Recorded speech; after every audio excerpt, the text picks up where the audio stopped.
I don't know about you, but sometimes movies can be very confusing. Half the time, I leave the movie and I have no idea what I just saw. Take, for example, the Star Wars series, or any Disney movie. Well, buckle up, because today I'm going to tell you about the most confusing scenes I've ever seen on television.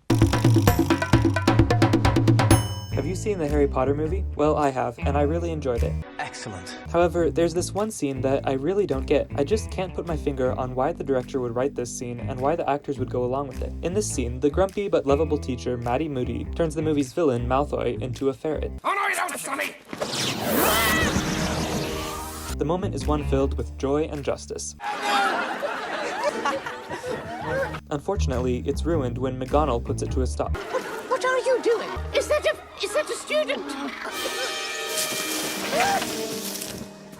This is confusing because I thought she was one of the good guys. Apparently, according to her, teachers aren't allowed to turn students into animals. We never use transfiguration as a punishment. But how is this fair if she herself turned into a squirrel one time? And if another Hogwarts student, Sirius Black, turns into a panther? I just feel so angry. In fact, it was McGonagall herself who was teaching students to turn their pets into everyday objects. So what's wrong with turning greedy old Malfoy into a ferret anyway? Especially since Malfoy is so evil. Shut up, Malfoy. It might be a really good idea to just leave him as a ferret. Oh, my father will hear about this. Is that a threat? Professor Moody! Professor! That way, he can get into less trouble and probably never kill Dumbledore in the next movie. Don't you understand? I'll never understand why Professor McGilligan had to be so mean to Maddie Moody. One time, I watched this movie called Fight Club because my uncle said it was his favorite movie. I thought the main character's apartment was really cool, and the movie was really entertaining at first, but then it got really confusing. The two best friends in the movie start a club. Welcome to Fight Club. And they don't even get a teacher sponsor for it or anything. What's more, it's not even a good idea for a club. Why would all these people want to join a club that literally has fighting in the title? I want you to hit me as hard as you can. Why? It seems like there are other clubs they could enjoy more, like a knitting club, magic club, or even a sports team. It doesn't make any sense that these characters would want to punch each other, especially when there is evidence that some of them are good friends or even in love. Plus, getting punched hurts. That hurt. I think if whoever made this movie had gone through a better revision process or maybe got some feedback beforehand, they might have been able to catch this mistake and think of a different club to make a story about, and it would have been less of a confusing experience for audience members like me. Okay, ever heard of the Pooh? He is a friendly boy who lives in the jungle. Well, there's one part I really don't get. One time, I was watching the Pooh, and he ripped his stomach open when he bent over. All of his guts started coming out, and then he sewed them back together. I screamed and turned off the TV, but it was too late. I had already seen it. Why did this happen? Think. I may never know, but one thing's for sure. I am never bending over again in case it happens to me. Moving on, one time I watched a movie called Star Wars. In this movie, a lady is walking through the desert with her cat, Baby 8, and ends up going on a big adventure. The name of this lady is Mary Sue, but why is she so good at everything she tries? I can't explain it, and you wouldn't believe it. For example, she knows how to fly a spaceship and knows lots of big words about it, I bypassed the compressor. when I can't even fly a spaceship or know those words if I wanted to. Most females don't know how to use a lightsaber or the Force, or at least I for one have never seen them do it before in these movies, so what's up with that? I think I can handle myself. The good news is, I wasn't the only one confused. A lot of people online weren't smart enough to understand this either. Apparently, Mary Sue is just a cool hero like Luke, except a girl? What a mystery. The world may never know. Okay, you might not have heard of this next one, but it's an indie movie called When Harry Met Sally. I watched it because I thought it was the next Harry Potter movie. By the time I realized Harry Potter and his friends were never going to show up, the credits were already rolling. Anyway, in this straight-up confusing scene, they are sitting in a diner, and suddenly Sally starts making weird, surprising animal noises. She is groaning and moaning, and everyone in the restaurant starts looking at her. Yes! Yes! Oh! Yes! Embarrassing, am I right? Yes! Yes! Yes! But this begs the question, what the heck is she doing? Oh! Oh! What are these noises for anyway, and why would anyone make them? Does she need an ambulance? And why didn't the director stop this actress from making these weird noises and therefore confusing everybody in the theater? The world may never know.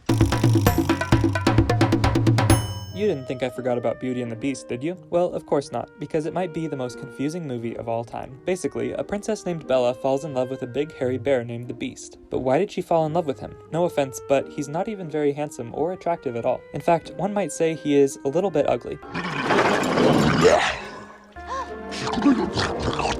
Okay, let's be honest, he's more than a little ugly. Oh, you look so Stupid. Beast, if you're watching this, I'm sorry, but you are big and hairy and kind of look like a buffalo or a frightening monster with horns. And yet, Bella wants to marry him anyway. It just doesn't add up, especially when there is an extremely attractive other man who obviously has a crush on her and has a good singing voice. And every last inch of me's covered with hair. Not to mention, the Beast is pretty grumpy all the time.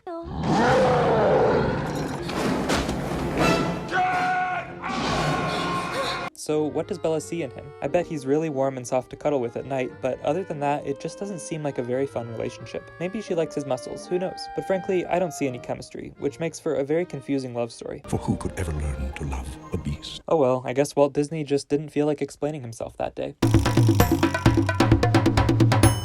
Moving on, Call Me You By Your Name is one of the most confusing movies I've ever heard of. Even the title is confusing.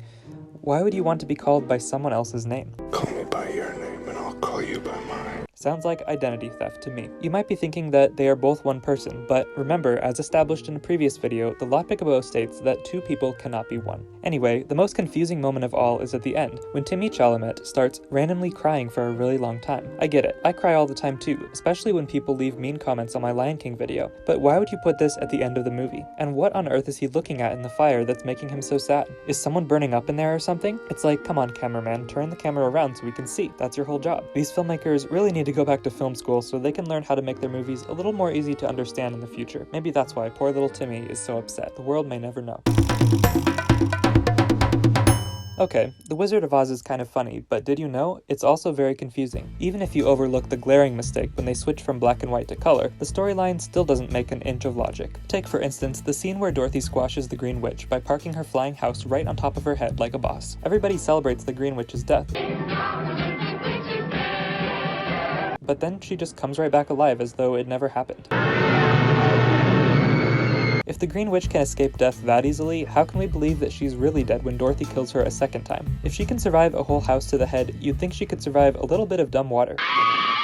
Look what you've done! Secondly, if Dorothy could have just clicked her ruby shoes to go home to boring Kansas at any time, why didn't she do it at the beginning to save all this nonsense? Plus, why does she want to go back to boring Kansas anyway instead of Oz, when Oz is way cooler, more colorful, and better in every conceivable way? This is so f***ing stupid. Clearly, the people who directed this movie were either very new at this or just straight up babies.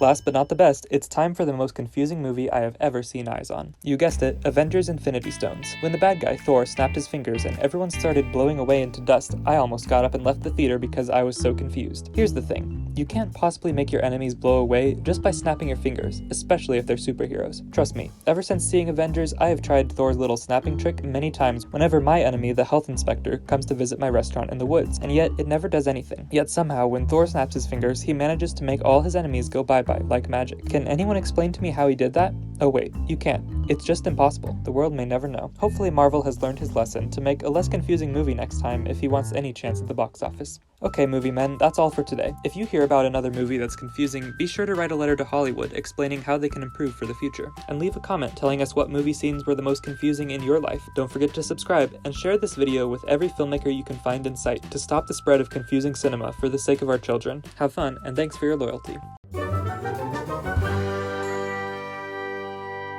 This is your life, and it's ending 1 minute at a time.